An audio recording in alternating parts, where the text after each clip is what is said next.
Assalamualaikum. Waalaikumsalam warahmatullahi wabarakatuh. Mari kita bersolat terlebih dahulu, Ibu. Allahumma sholli ala sayyidina Muhammad wa ala ali Allahumma sholli sayyidina alaihi. Muhammad. Dengan Ibu siapa dan dari mana? Dari Ibu Jingga, dari Tegal. Baik Ibu, silahkan bisa bertanya langsung kepada Buya. Assalamualaikum Buya. Waalaikumsalam warahmatullahi wabarakatuh. Saya mau tanya Buya, kalau melalui WhatsApp dengan kata Sebentar. dengan kata cerai, Apa itu, Ibu? saya selalu bagaimana hukumnya talak melalui WhatsApp Buya? Dengan kata saya ceraikan kamu. Saya tidak ditalak 3 kali melalui WhatsApp Buya. Sebentar, Anda ditolak? Suaranya Ditolak sebentar Ibu, sebentar. Posisi mic-nya ditempatkan dulu biar saya enggak. Iya, diulang lagi Ibu. Iya Buya, gimana hukumnya talak melalui WA Buya? Iya. Talak yang pertama itu dia mengetik dengan saya telah mengeluarkan kata cerai. Terus? Yang kedua itu dia menalak dengan menyebutkan nama saya dan dikirimkan ke wali saya yaitu kakak saya Buya. Pakai WhatsApp. Terus? Iya. Terus yang ketiga kali juga Buya. Pakai Terus WhatsApp. akhirnya Pakai WhatsApp iya, semuanya. ya Buya. Yang talak pertama itu setelah dia begitu kami pisah rumah Buya. Setelah itu dia jemput saya lagi dan yang kedua pun seperti itu dan yang ketiga pun seperti itu. Dan yang saya tanyakan Buya, rumah tangga ini kami kan emang sering cekcok Buya. Antara pertama, kedua, dan ketiga bisa tahu waktunya? Lama Buya. Antara pertama, cerai pertama dan kedua? Sudah 3 tahun yang lalu, terus yang 2 dan ketiga itu di waktu yang bersamaan Buya, kayak beda 1 bulan dari talak yang kedua.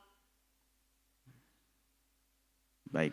Untuk yang pertama, yang 1 tahun yang lalu, dia mengatakan rujuk begitu? Dia menjemput saya lalu ya sudah gitu aja. Dia meminta saya untuk bersama-sama kembali. Baik. Anda pernah bertanya apakah waktu itu dia niat mencerai atau tidak? Saya nggak pernah bertanya Buya. Baik, oke, sudah selesai. Dari yang talak 1 Baik. dan 2 dia hanya bilang emosi. Tapi yang talak 3 ini, yang sudah ketiga kali saya bertanya dan meyakinkan apa kamu benar-benar mentalak saya. Dan dia secara yakin, saya pikir dia bilang begitu Buya. Tapi kami sekarang sudah 6 bulan berpisah rumah Buya. Waktu yang ketiga dia mengatakan betul mencerai? Saya waktu itu sempat menanyakan waktu yang ketiga itu apa kamu yakin gitu. Dia dengan jelasnya mungkin mengatakan dia yakin Buya. Nah terus ini setelah 6 bulan kami berpisah. Dia menyatakan yakin? Iya. Sebentar. Anda ada was-was cerai? Saya ada was-was cerai. Oh enggak Buya, bisa. makanya... Kalau begitu omongan Anda tidak bisa dipercaya, oke? Saya akan jawab nanti. Teruskan. Nanti selamat nanti. Terus was-was. Baik. Ya was-was cerai kan sudah pisah rumah sekarang kita udah pisah rumah 6 bulan Buya. Nah di rumah tangga kami itu kami sering berantem Buya. Emang terlalu sering berantem. Nah terus saya itu pernah setahun yang lalu saya itu sempat konseling ke psikiater dan psikolog Buya. Dan saya itu diskusi dengan suami saya dan waktu itu pandemi, jadi saya hanya konseling lewat aplikasi Buya. Dan hasil dari diagnosa dokter tersebut itu saya sampaikan kepada suami saya Buya. Nah, tapi dengan hasil diagnosa itu dan kita sering sekali bertengkar, saya jadi sering mendapat perkataan, ya saya gila dari suami saya Buya gitu. Baik. Sampai akhirnya kan 6 bulan kami berpisah Buya. Jadi yang saya tanyakan ini kan 6 bulan kami berpisah, terus kami saling introspeksi diri. Dan saya sudah melaksanakan terapi dan pengobatan selama 4 bulan di psikolog dan psikiater Buya. Dan sekarang suami saya sama-sama ingin memperbaiki hubungan kami dan mengajak saya kembali untuk ijab kabul Buya. Baik. Itu saya tanyakan Buya, gimana Buya? Terima kasih. Sama-sama. Yang pertama, bicara tentang hukum tolak dulu ya. Terlepas dari apakah Anda yang mendengar nih orang kena was-was atau tidak. Jadi cerai dengan SMS itu disebut dengan cerai dengan tulisan. Ulama mengatakan mencerai dengan tulisan itu adalah tolak kinayah. Kinayah itu adalah biarpun kalimatnya yang ditulis itu pasti jelas, tidak akan dianggap cerai kecuali setelah ditanya sang penulis itu mengatakan, iya, aku meyakini itu. Kinayah itu harus pakai niat. Kalau dia tidak niat mencerai, biarpun dia menulis 1000 kali kalimat cerai, ditujukan kepada istrinya, tidak cerai. Seperti itu. Ada sedikit tambahan, kecuali kalimatnya bunyinya begini.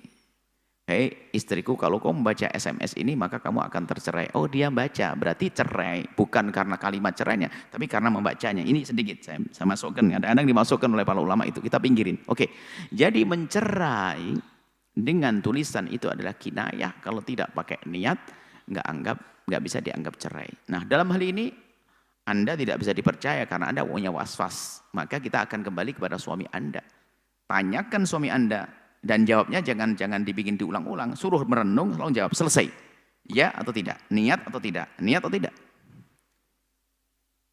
Baik, kemudian yang kedua, kepada semua hendaknya pandai dong belajar dengan kejadian.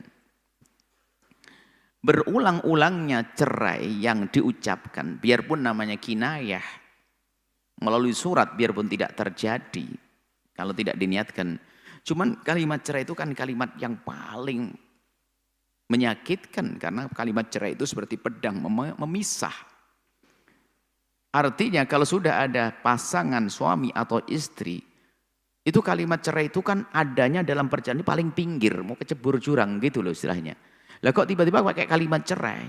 Ini berarti kan permasalahan panjang ini yang ada. Artinya kalau sudah rumah tangga sudah ada yang berani minta cerai atau ingin mencerai, berarti ada masalah berat dong. Sebab kalau cinta kasih mulus, nggak akan kalimat itu terwujud. Maksudnya dibenahi dulu dong. Bahkan nih, yang sudah jatuh cerai satu, hendaknya jangan buru-buru rujuk kembali, kecuali sudah diselesaikan permasalahan yang menjadi sebab cerai pertamanya terjadi. Sebab kalau penyakitnya belum diberesin, nanti baru rujuk, baru ketemu lagi malam itu, pagi sudah dicerai lagi. Karena penyakitnya belum diberesin. Seperti itu. Tolonglah, jadi kalimat cerai ini kasus darurat itu. Ya seperti orang di sesar itu. Sesar itu misalnya darurat aja, bukan jadi impian. Yang menjadikan sesar impian sudah nggak benar itu. Darurat, harus dirobek perutnya. Karena untuk mengambil janin dalam perutnya. Baik, seperti itu. Kemudian, masalah Anda kami sampaikan kepada siapapun. Jangan menganggap semua orang yang punya masalah psikologi itu gila. Hati-hati ya, bukan. Semua dari kita itu punya potensi, punya permasalahan dalam psikologi. Selagi kita punya mental, mungkin sekali kita kena gejala-gejala psikologi. Seperti halnya selagi Anda punya kulit, maka mungkin sekali Anda kena koreng, kecuali Anda tak berkulit. Karena punya kulit berkoreng, masih punya mental, maka mungkin kena depresi. Dan seterusnya, stres dan seterusnya. Kemudian kena psikologinya. Nah, jadi orang yang kena masalah psikologi itu tidak serta-merta, jangan dikatakan gila dong. Ini kan berarti kan sempit banget pandangan orang ini, stop diurusi psikologi karena gila. Bukan, berarti Anda ini menganggap orang gila, Anda ini gila. Berarti Anda yang punya masalah psikologi. Dan ini kan keawaman orang kadang-kadang dibawa ke psikologi itu takut dibilang gila. Loh diobati, maka ini terlalu kami.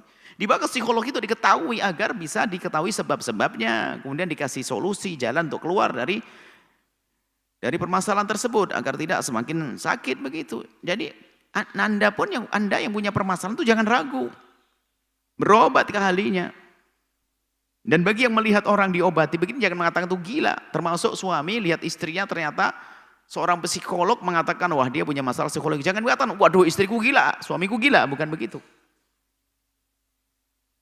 Dan kami mendengar orang menganggap bahasanya setiap dibawa psikologi sampai bilang wah saya dibilang gila. Dibawa ke psikologi bukan karena gila, bukan untuk dihukumi gila, bukan, dilihat penyakitnya. Memang orang punya masalah psikologi semakin parah sampai hilang akalnya, itu gila, iya itu. Itu kan parah banget. Tapi kalau orang punya permasalahan psikologi bukan gila. Jangan dikatakan itu gila. Jadi jangan ragu Anda berobat sebelum menjadi semakin parah. Itu bahaya sekali, bahaya buat diri Anda dan merugikan orang lain. Ngerepoti orang lain. Berusaha untuk berobat, ya wahai hamba Allah. Betul Anda mau berobat. Ada urusan Anda dengan suami Anda, diselesaikan dulu dengan Anda berobat sampai benar. Apakah betul omongan itu? Saya kalaupun bisa telepon dengan kami, akan kami tanya suami Anda. Suruh nulis saja. Bukan Anda yang menulis, suruh ngetik suami Anda. Kalau bisa mengingat, pas bulan ini, waktu itu saya mencerai dengan surat, dengan WA, maksud saya begini. Kemudian cerainya tanggal berapa? Kemudian berikutnya. Rujuknya ini. Kan sudah rujuk atau belum? Sebab di saat mengatakan rujuk berarti mencerai. Intinya dipastikan dulu kasus perceraiannya itu. Ya, seperti itu. Tapi tadi sudah kami sampaikan bahwasanya sudah jelas bahwa cerai dengan tulisan namanya kinayah. Selagi tidak diniatkan maka tidak akan jatuh cerai. Tapi ternyata tadi permasalahannya kompleks macam-macam. Ada masalah psikologi, masalah problem rumah tangga yang tidak terselesaikan sehingga menjadikan orang mudah mengambil jalan pintas untuk pisah. Padahal berpisah adalah bukan keinginan. Dan bisa jadi minta cerai itu karena sudah kena psikologinya tadi, sudah terlalu stres. Sudah pusing dengan berumah tangga, keluarga, minta cerai. Padahal cerai bukan lebih bagus di luarnya, tapi stres lagi. Makanya banyak orang setelah cerai, ketemu bingung lagi, nyesel. Ya, karena dia menyelesaikannya dengan akal yang lagi tidak sehat. Bukan gila ya, akal tidak sehat, emosi yang tidak stabil. Semoga Allah menjaga kesehatan lahir kita, batin kita, mental kita, semuanya. Dan semoga Allah mewujudkan keindahan dalam rumah tangga. Menjauhkan dari percekcokan, fitnah, dan perselisihan. Wallahu a'lam bishawab.